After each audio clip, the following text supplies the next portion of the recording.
I've never actually looked around personally for any kind of boring videos on like the proper way to do it. We are going to integrate a couple of ways with the 460, and now we're going to show something a little bit different with the 461.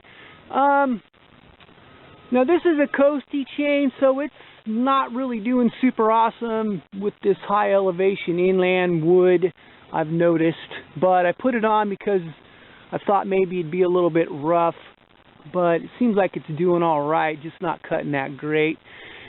But anyway, one of the things a guy has to consider when you're boring is if the chain starts to chatter, it's going to want to have a tendency to jump, and it's going to want to come back out of the cut. And how you can mitigate that from happening is put a twist into the bar itself by applying pressure on the pistol grip, but mostly the handlebars, twisting it this way or this way, whichever you desire. So as you're going in, it starts to get a little bit rough. You can put a twist into the handlebars of the power head, and it'll actually smooth it out, and you can bore right in there. Now, we're going to take we're going to take at least one poke at it here, see how that works out.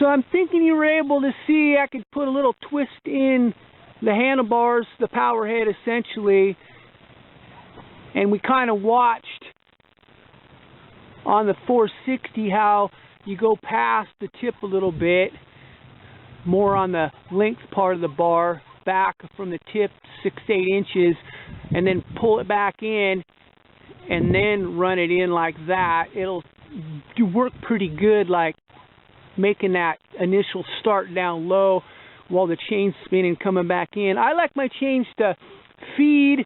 I like them to cut pretty smooth as well. I don't usually have chattery chains anyway, except when I'm using coasty chains inland. So there you go.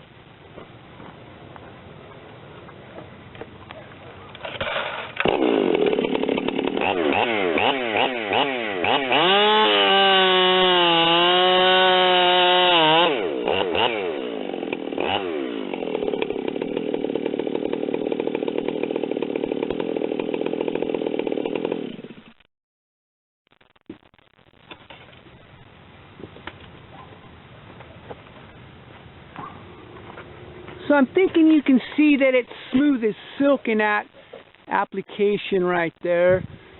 Doesn't waste any time getting through. All that does by twisting the power head is smooth out the process of the bore and keep that chain from making too big of a bite, and that's essentially what's kicking it back on the operator, causing a lot of problems. Now, if we get a little bit closer in this situation and look at the tip.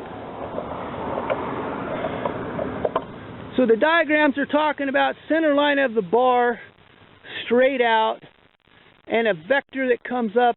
I never did actually see a degree number, and it's not very far back where you have the problems. It's mostly, from what I've found over the years, is when you have the tip making contact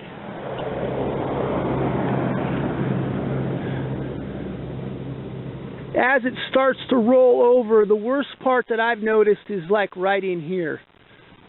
It's not so much back here, it's right up here. But technically you can have problems from probably clear back in here somewhere. And maybe even back in here if you're not actually paying attention maybe. But definitely, it's kind of like when you're working in a shop on a grinder, how the tray is set down below the center line of the shaft in the stone itself. You don't really have any problems because it's not trying to like kick it out. Same kind of concept here. So we're going to have a bunch of splicing in this process. It's going to be fun. We're going to use a Oregon lightweight 34.5, so this is the 114 or 115 driver bar, depending on which mount system you're using. But we never really did take a look at the stop, so we'll take a poke at that now. See what kind of consistency we get.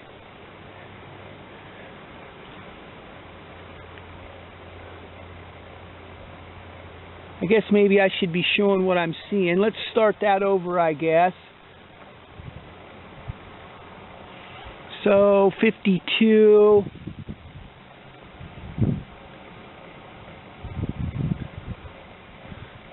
48.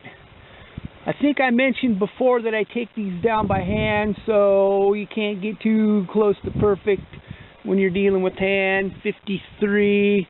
So they're ranging a little bit, which is actually kind of a good thing if we're looking at making the chain a little bit rough and showing how proper boring technique should be. I wouldn't imagine anybody's going to run their chain quite this sloppy loose, but I guess I never know.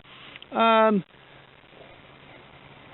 then we're going to reposition the camera and we'll take a look kind of longitudinally so we can see how that looks, I guess. Honorable mention goes out to the clapped out 460. I didn't want to run anything that was super awesome in case I blow that chain out. So here we go.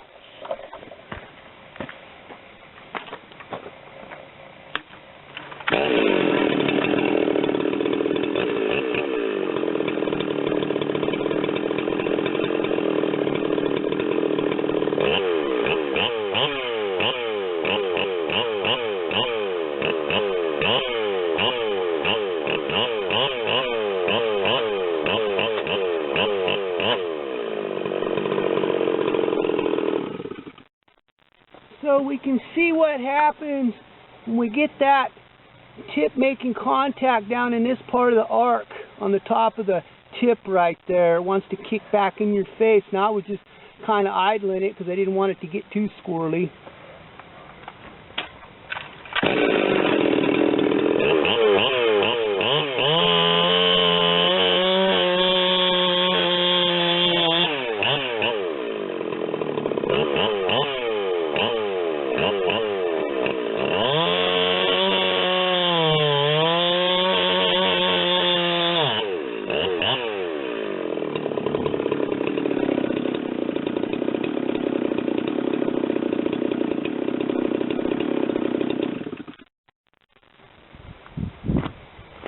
Okay, so we watched what happened from the side. We're going to reposition. Now, if we think about it in concept, we're going to watch as I tilt the power head by applying pressure on the handlebar, tilt the power head either left or right, it doesn't really matter. But what that does is it smooths out the chain boring because the bar has a twist in it, and it's just basically creating more surface friction on the side of the cut with the chain, so it's causing it to kind of catch and rub a little bit, kind of drag. It's trying to cut a little bit in the kerf, but not really necessarily cutting. It's more like dragging through the process from what I can tell. I've never really seen much in the way of quote-unquote boring videos necessarily, but you want to talk about the proper way to do it, we are going to look at it again with this super loose chain.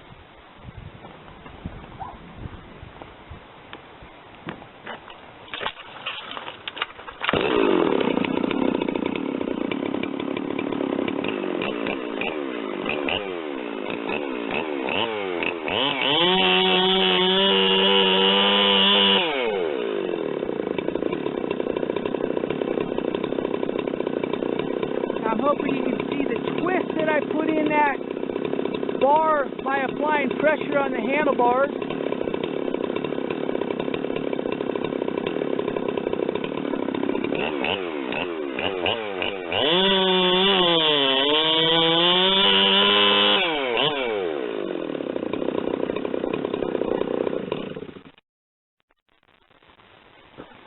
opportunity to watch longitudinally what was happening. It's hard to tell from the side view, but I used an Oregon lightweight, a long Oregon lightweight, a 115 driver bar, because it's a Husky mount technically.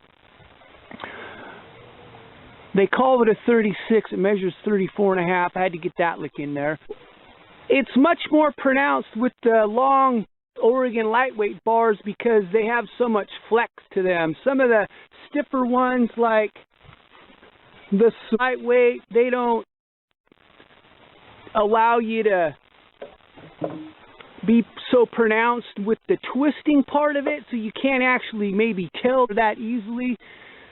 Anyway, basically proper boring technique, you want to come in up a little bit high or come in down a little bit low and get the cut started, and then bore your way in. And as soon as you get in there just a little bit, you're starting to put pressure sideways on the handlebars, and that will put a bind in the bar itself, and the chain is going to be rubbing on the side of the kerf, kind of trying to cut, but not necessarily doing such an awesome job at it. It's more like putting everything in a bind, and it'll straighten that chatter right out for you, and you can bore right through.